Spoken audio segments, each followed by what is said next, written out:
आज का हमारा टॉपिक है excretory system in Branchiostoma. Branchiostoma के अंदर उत्सर्जित तंत्र।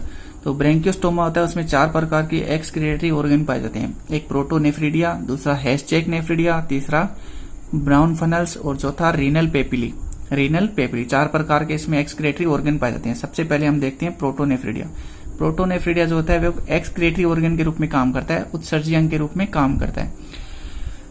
अब सबसे पहले इसको पढ़ने से पहले हम देखते हैं कि एक्सक्रिएटरी जो सिस्टम होता है, उत्सर्जी जो तंत्र होता है वो होता क्या है।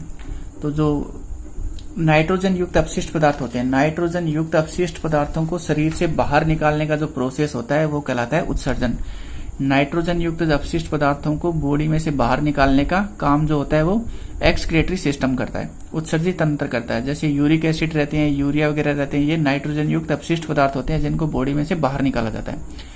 जो ब्रैंकियोस्टोमा होता है उसके अंदर प्रोटोनेफ्रिडिया जो रहता है वो मीजोड्रम से नहीं बनकर एक्टोड्रम से बनता है। मीजोड्रम से नहीं बनता, एक्टोड्रम से बनता है। जबकि जो ह्यूमन्स रहते हैं या जो मानव, हमारे अंदर ही देख लेते हैं कि हमारा जो एक्सक्रिएटरी सिस्टम होता है वो किससे बनता है, मीजोड्रम से बनता है। जबकि जो ब्रैंकियोस्टोमा होता है उसके अंदर ये एक्टोड्रम से बनता है।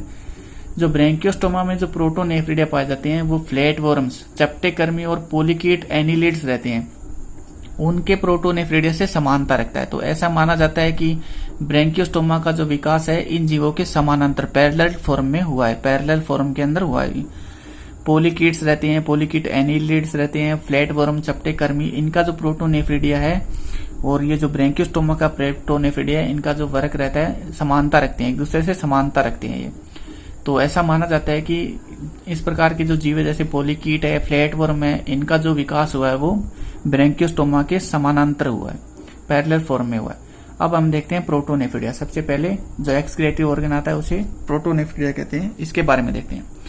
तो जो प्रोटोनेफ्रिडिया होता है ये फेरेंजियल वाल के अंदर उपस्थित होता है। ग्रसनी की जो दीवारें होती है उसे बोलते हैं फेरेंजियल वाल। हमने एक फेरेंजियल वाल का डायग्राम बनाया है, उसके अंदर हमने प्रोटोनेफ्रिडिया को दिखाया।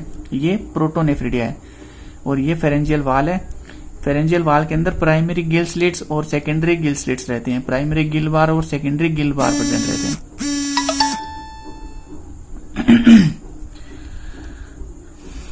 ये कहाँ पाए जाते हैं प्रोटोनेफ्रिडिया? प्राइमरी फेरेंजियल जो वाल रहती है, ग्रसनी की जो वाल रहती है उसके अंदर पाए जाते हैं और गिल स्लिट्स के दोनों तरफ प्रेजेंट रहते हैं। गिल स्लिट्स के दोनों तरफ प्रेजेंट रहते हैं। ये हमने गिल स्लिट्स दिखाए हैं, ये गिल स्लिट्स हैं और ये प्राइमरी गिल बार है बाहर की तरफ में और ये अंदर वाला सेकेंडरी गिल बार है। प्रोटोनेफ्रिडिया कहाँ पाए जाते हैं? फेरेंजियल वाल के अंदर जो गिल स्लिट्स रहते हैं, गिल स्लिट्स के दोनों तरफ प्रेजेंट रहते हैं, राइट और लेफ्ट साइड दोनों साइड में प्रेजेंट रहते हैं। जो इनके जो नंबर होते हैं, इनकी जो संख्या होती है, ये 90 से लेकर 100 तक की संख्या में उपस्थित रहते हैं। 90 से लेकर 100 तक की इनकी संख्या होती है। प्रत्येक जो प्रोटोनेफ्रिडिया होते हैं, प्रोटोनेफ्रिडिया जो होते हैं उनके अंदर 2 लिम्ब या नाल पाई जाती है। प्रत्येक प्रोटोनेफ्रिडिया के अंदर 2 लिम्ब या 2 नाल पाई जाती है। जो आगे की तरफ लिम्ब पाया जाता है उसे हम बोलते हैं एंटीरियर वर्टिकल ब्रांच, और जो पीछे की तरफ लिम्ब पाया जाता है उसे हम बोलते हैं पोस्टीरियर हॉरिजॉन्टल ब्रांच। पीछे की तरफ जो लिम्ब उपस्थित होगा, नाल पाई जाती है, उसे पोस्टीरियर हॉरिजॉन्टल ब्रांच बोलते हैं, और आगे की तरफ जो लिम्ब या नाल पाई जाती है उसे हम बोलते हैं एंटीरियर हॉरिजॉन्टल ब्रांच। जो पोस्टीरियर हॉरिजॉन्टल ब्रांच रहता है वो पीछे की तरफ में एक पोर या छिद्र के द्वारा खुलता है, जिसे नेफ्रिडियोपोर बोलते हैं। ये जो नेफ्रिडियोपोर होता है वो एट्रियम में खुलेगा और एट्रियम एट्रियोपोर के द्वारा बॉडी से बाहर की तरफ खुलता है। जो वर्टिकल लिम्ब रहता है, वर्टिकल जो लिम्ब है, ये वाला जो लिम्ब पाया जाता है वर्टिकल, एंटीरियर वर्टिकल लिम्ब, ये लिम्ब प्राइमरी गिल बार की सिलोमिक कैनाल, यहाँ पे हमने दिखाया है प्राइमरी गिल बार को, प्राइमरी गिल बार ये रहता है, प्राइमरी गिल बार की सिलोमिक कैनाल के अंदर पाया जाता है वर्टिकल लिम्ब। यहाँ पे ये वर्टिकल लिम्ब है, ये प्राइमरी गिल बार की सिलोमिक कैनाल के अंदर प्रेजेंट रहता है। यह है सिलोमिक कैनाल, इसके अंदर प्राइमरी जो वर्टिकल लिम्ब रहता है वो प्रेजेंट रहता है। जो हॉरिजॉन्टल लिम्ब होता है, हॉरिजॉन्टल जो लिम्ब होता है वो सेकेंडरी गिल बार की सिलोमिक कैनाल में पाता है। यहाँ पे हमने दिखाया है, ये ऊपर वाला जो भाग है ये हॉरिजॉन्टल का है, ये रहता है सेकेंडरी गिल बार की सिलोमिक कैनाल के अंदर, सिलोमिक कैनाल के अंदर पाया जाता है, सिलोमिक गिल बार की सिलोमिक कैनाल में। जो वर्टिकल लिम्ब रहता है, वर्टिकल लिम्ब जो रहता है वो ब्लाइंडली एंड होता है, इसके आगे कोई छिद्र या पोर नहीं पाए जाते, इसके आगे कोई छिद्र या पोर प्रेजेंट नहीं होते हैं। प्रत्येक जो प्रोटोनेफ्रिडिया होते हैं, प्रत्येक जो प्रोटोनेफ्रिडिया, यहाँ पे हमने एक प्रोटोनेफ्रिडिया दिखाया है बाहर की तरफ में, प्रत्येक जो प्रोटोनेफ्रिडिया होते हैं उसके ऊपर क्या पाए जाते हैं, सोलेनोसाइट्स पाए जाते हैं, लगभग 500 के करीब। यहाँ पे हमने ऊपर की तरफ दिखाए हैं सोलेनोसाइट, तो ये लगभग 500 के करीब सोलेनोसाइट पाए जाते हैं। प्रत्येक प्रोटोनेफ्रिडिया के ऊपर 500 के करीब सोलेनोसाइट्स प्रेजेंट रहते हैं। ये जो सोलेनोसाइट रहते हैं वो ऊपर की तरफ में इनकी एक बॉडी पाई जाती है। जैसे प्रत्येक जो सोलेनोसाइट है उनके ऊपर एक गोलाकार बॉडी पाई जाती है, जिसे फ्लेम सेल्स बोलते हैं। इसे फ्लेम सेल भी बोल सकते हैं या सेल बॉडी भी बोल सकते हैं। एक सोलेनोसाइट का डायग्राम हमने नीचे बनाया है, देखते हैं। ये है सोलेनोसाइट। एक सोलेनोसाइट का जो डायग्राम होता है इस प्रकार से दिखता है। प्रत्येक जो सोलेनोसाइट है नीचे की तरफ में एक ल्यूमन के द्वारा जुड़ा हुआ रहता है, ल्यूमन या कैनाल पाई जाती है, इसे ल्यूमन बोलते हैं। प्रत्येक जो ल्यूमन होता है ऊपर की तरफ में गोलाकार संरचना से जुड़ता है, जिसे फ्लेम सेल्स या सेल बॉडी बोलते हैं। इसे फ्लेम सेल्स भी बोल सकते हैं और सेल बॉडी भी बोलते हैं। प्रत्येक जो सेल बॉडी रहती है उसके अंदर एक बड़ा न्यूक्लियस प्रेजेंट रहता है। इस न्यूक्लियस के नीचे बेसल बॉडी, ये हमने यहाँ पे बेसल बॉडी दिखाई है। प्रत्येक न्यूक्लियस के नीचे बेसल बॉडी पाई जाती है। ये जो बेसल बॉडी होती है इसमें से एक फ्लैजिलम निकलता है जो ल्यूमन के अंदर खुलता है। नीचे की तरफ नीचे का भाग जो है ल्यूमन, ये ल्यूमन और सारे ल्यूमन्स कहाँ खुल रहे हैं, प्रोटोनेफ्रिडिया के अंदर खुल रहे हैं। सारे ल्यूमन्स प्रोटोनेफ्रिडिया के अंदर खुल रहे हैं। प्रत्येक जो कैनाल है ल्यूमन जो है वो प्रोटोनेफ्रिडिया के अंदर खुलता है। यह है एक सोलेनोसाइट की स्ट्रक्चर। ये बाहर की तरफ में इसकी हमने दिखाई है वॉल ऑफ साइड ब्रांच, जो साइड की ये ब्रांचेस थी उनकी वॉल हमने दिखाई है। बीच में से एक फ्लैजिलम निकल रहा है, इसे ल्यूमन बोलते हैं। बाहर की जो ट्यूब लाइक स्ट्रक्चर रहती है इसे ल्यूमन, और प्रत्येक जो ल्यूमन रहता है वो गोलाकार संरचना से जुड़ता है, जिसे सेल बॉडी या फ्लेम सेल बोलते हैं। इनके अंदर एक बड़ा न्यूक्लियस रहता है, न्यूक्लियस के नीचे बेसल बॉडी पाई जाती है। बेसल बॉडी से एक फ्लैजिलम निकलता है जो प्रोटोनेफ्रिडिया के अंदर खुलता है। अब ये काम कैसे करते हैं ये काम कैसे करेगा, जो फ्लैजिलम रहता है वो ल्यूमन, इनके अंदर फ्लैजिलम रहते हैं वो ल्यूमन के अंदर खुलते हैं। ल्यूमन कहाँ खुलेगा, प्रोटोनेफ्रिडिया के अंदर। अब ये काम कैसे करता है, जो सोलेनोसाइट से रहते हैं, ये जो सोलेनोसाइट है वो ब्लड में से क्या काम करते हैं, ब्लड में से नाइट्रोजन युक्त अपशिष्ट पदार्थों को छानने का काम करते हैं, छानने का काम करेंगे। अब जो प्रोटोनेफ्रिडिया रहते हैं, जो प्रोटोनेफ्रिडिया होते हैं उनके अंदर क्या होता है, ब्लड का सप्लाई सबसे ज्यादा होता है। इन प्रोटोनेफ्रिडिया के अंदर ब्लड का जो सप्लाई होता है सबसे ज्यादा होता है। और ये कहाँ प्रेजेंट रहते हैं, फेरिक्स में जो फेरेंजियल वाल रहती है उसमें प्राइमरी गिलबार की सिलोमिक कैनाल के अंदर, प्राइमरी गिलबार की सिलोमिक कैनाल के अंदर पाए जाते हैं।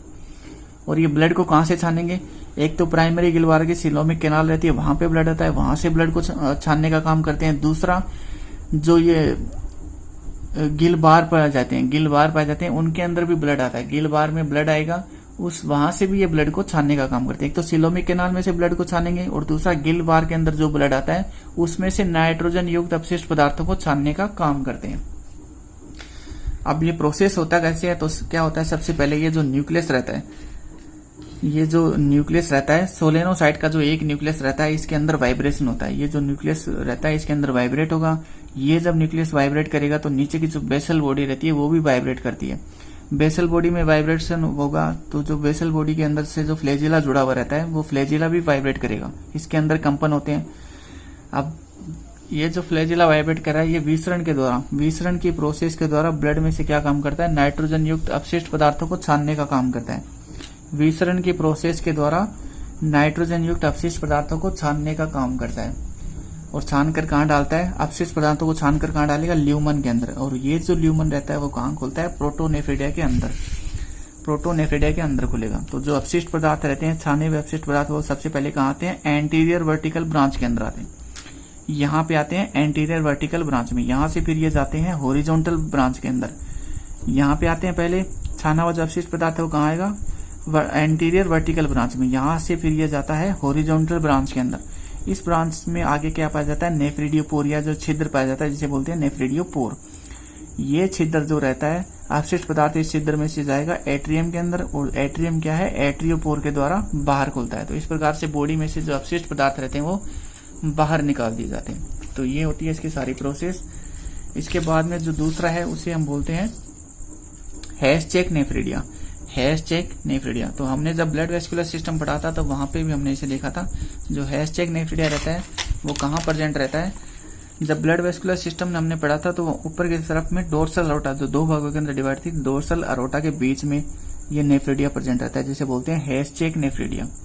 डोर्सल अरोटा के बीच में प्रेजेंट रहता है। दोनों डोर्सल अरोटा के बीच में ये हैशटैग नेफ्रिडिया प्रेजेंट रहता है। ये जो हैशटैग नेफ्रिडिया होता है ये रचना में, कार्य में और इसकी जो मैकेनिज्म होती है सेम टू सेम ये प्रोटोनेफ्रिडिया की तरह काम करता है। इसमें जो भी प्रोसेस होती है ये बिल्कुल किसकी तरह काम करता है, प्रोटोनेफ्रिडिया की तरह ही काम करता है।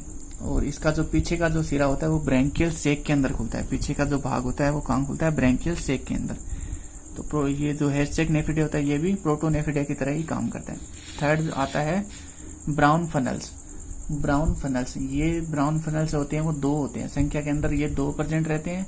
और ये फेरिक्स की जो फेरिक्स जो रहता है, ग्रसनी जो होती है उसके पीछे प्रेजेंट रहते हैं। फेरिक्स के पीछे पाए जाते हैं, संख्या में 2 होते हैं तो दोनों तरफ एक एक, फेरिक्स के दोनों तरफ एक एक पाए जाते हैं। राइट लेफ्ट दोनों साइड में एक एक ब्राउन फनल पाए जाते हैं। इनका कार्य भी प्रोटोनेफ्रिडिया जो होता है उनका जैसा ही होता है।